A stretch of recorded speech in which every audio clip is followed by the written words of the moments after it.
వాళ్ళ కాదు మాట చెప్పిండేది మడమ తిప్పిండేది, అది తెలుగుదేశం పార్టీ. సో ఖచ్చితంగా చెప్పింది చేస్తుంది, ప్రజల పక్షాన ఎప్పటికీ ఉంటుంది. మీరు గమనించారో లేదో, ఈరోజు వరకు మేము ఒక్కరి పైన కూడా అక్రమ కేసులు అనేది పెట్టలేదు తాడిపత్రి నియోజకవర్గంలో. పోయినసారి నా పైన, నా భార్య పైన, మా నాయన పైన, అమ్మ పైన లేనోడు లేరు. ఇప్పుడు ప్రతి ఒక్కరిపైన కేసులు ఉన్నాయి. ఇక్కడ ఒక్కరిపైన కేసు లేదా చెప్పండి? ఉన్నాయి. ఈరోజు వైఎస్ఆర్ నాయకుడు కాదు కానీ ఎవరి కార్యకర్త అయినా స్వేచ్ఛగా తిరుగుతున్నారు, వాళ్ళకి కావాల్సిన పనులు చేసుకుంటున్నారు, ముందుకు పోతున్నారు.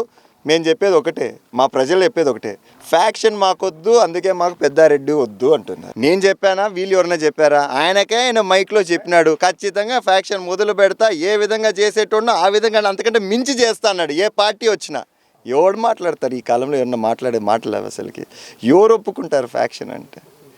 ఫ్యాక్షన్ వద్దు అని చెప్పే చాలా మంది ఊర్లో వదిలిపోయిన వాళ్ళు ఇప్పుడు మళ్ళీ నేను ఫ్యాక్షన్ మొదలు పెడతా అంటే ఎవరు ఒప్పుకుంటారు?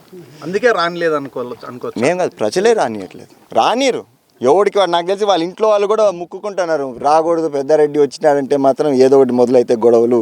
ప్రశాంతంగా ఉన్నారు, ప్రతి ఒక్కటి ఎవరి పనులు వాళ్ళు చేసుకుంటారు. నాకు తెలిసి వైఎస్ఆర్ నాయకులు కార్యకర్తలు కూడా ఇదే ఇంట్లో హాయిగా పడుకున్నారు.